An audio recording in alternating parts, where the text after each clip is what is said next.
Good morning. Sunday of a prophecy, April 4, 2021. What prophecy? I pray in America, Washington, D.C., 8 a.m. Tuesday morning of April 6, 2020. I see shooting. I pray in Jerusalem. But we start with team coverage of that breaking news we've been telling you about all day in Fredetrick. Nathan Baca is live at Fort Detrick, where the gunman was shot down. Matthew Torres is at Riverside Tech Park, where the shooter injured two people. And right now, police identified that shooter as a 38-year-old Navy medic. Police telling us that he shot two people at that tech park before driving to Fort Detrick. That's where he was shot and subsequently killed.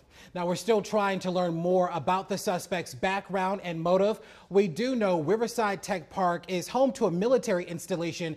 It's about a 10-minute drive to Fort Detrick. Nathan Baca joining us live right now. Nathan, get us updated on this investigation, will you? Well, Larry, this is the gate where police say armed Navy Corpsman Fantoon Woldesenabet tried to get onto base just minutes after police say he shot two other sailors just a few miles down the road. Now, Fredetrick police sent out a BOLO, or be on the lookout alert, this morning, and minutes later, guards here came face to face with the suspect. Here's what General Michael Talley had to explain about that. He didn't necessarily breach security initially. He was stopped, again, based on the BOLO. And before he could be adequately searched, he was able to proceed past the gates. A high-speed police pursuit inside the base ended in Civilian Defense Department police officers confronting Woldesenabet. General Talley said the corpsman was armed and police shot him, tried to save his life for 20 minutes before he died. General Talley would not say whether the two sailors shot at Riverside Tech Park on Progress Drive in Fredetrick had any personal or professional connection to the shooter. The two shooting victims worked at an overflow facility for Navy personnel working at Fort Detrick. It so happens we had been in the process of conducting training, rehearsals, a week away from actually doing an exercise involving a similar scenario. The FBI is taking the lead on this investigation, and neither that agency nor the military are saying anything about motive or the shooter's background. Frederick's police chief says that despite this morning's chaos, residents are safe. Every time you turn on the news, there's something like this happening. All we can do, I mean, you know, today it happened in Fredetrick. A week or so ago it happened in Boulder. You know, it seems like every day.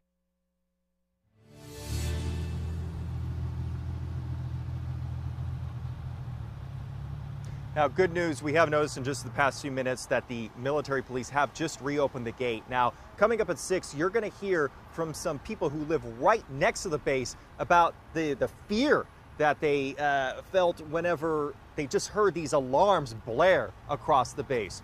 Reporting live in Fredetrick, Nathan Baca, WUSA 9. You can only imagine what bystanders were dealing with as they saw this all unfold. Nathan, thank you. So let's focus now on Fort Detrick, where this shooter was killed. It's a major employer in Fredetrick, really the biggest in the county. Nearly 10,000 civilians and active duty military work there. It's actually the headquarters for the Military Medical Research and Development Command. And the lab there was on the cutting edge of the fight against coronavirus. They also played crucial roles with research on Ebola, SARS, and MERS. In 2019, the CDC shut down the lab because of what they called a breach of containment, but it fully reopened last April.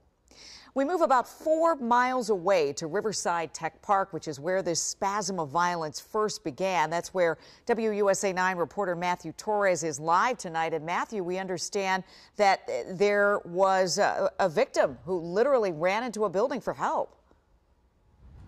That's right, but before then, military officials still are not releasing the names or the ages of the victims involved in today's shooting. Now, we are learning that both are Navy sailors who were shot at what's being called a military institution just around the building here, where you can still see the crime scene tape. And we are learning from witnesses one of those victims ran across the street to a nearby business for help. He was covered in blood, and he said, all he said to us was, "I've been shot. There's an active shooter, and he's still chasing me, or he's still following me." Garrett Wagner says a young man dressed in a military uniform ran inside Nicolak Paving Stones from across the street, scrambling to get help. It was around 8:15 in the morning. Wagner believes the victim was shot in the area of his chest or neck. We immediately just took action, jumped up. I told him to go into the bathroom and close the door. The threat of an active shooter was enough for Wagner, an operations manager, to round up more than a dozen workers and hide them. I brought them all into the facility. We ran to the back corner of our facility, put them in the machine room, or the maintenance shop, I'm sorry, and told them to lock the door and barricade themselves. Wagner then went to the bathroom where the victim was laying on the ground bleeding. Other witnesses were there to offer help before police arrived in the matter of minutes. He doesn't remember if the victim said anything else, but won't forget the fear on his face. When you see a human being in that much distress and that scared, you don't think about anything else but how to protect this person and get everything right and save his life, I guess. I don't know. Authorities said the victim was one of two people shot by a suspect, an active member of the Navy, later gunned down at Fort Detrick. The shooting has jolted residents who work or live nearby. It's tragic. It's awful. I mean, you don't like to hear about that at any time, but then being right there in front of you, it's scary. It's terrible. It's just one of those mornings where you can't take life for granted. It's a beautiful day, but even on a beautiful day, tragedies can happen. Wagner says he's still processing what he witnessed and gets emotional when someone asks him the simple question of how are you doing? When it's happening, you don't think about it. When it's over, you do. And then you think like, man, did I make the right decision? Was I doing it right? Should I just protect myself? But I guess as humans, we jumped right in there and we reacted. And Wagner says when the victim mentioned he was being followed by a black SUV, witnesses then saw a vehicle of that same description drive across the business.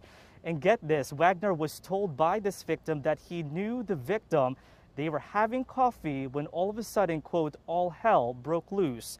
Again, authorities have not provided any more information about the victims, except that one is still in critical condition in Baltimore and the other is expected to be released from the hospital tomorrow. That's the latest here in Frederick. Matthew Torres, WUSA 9. Just a traumatic day for so many people all the way around. Matthew, thank you.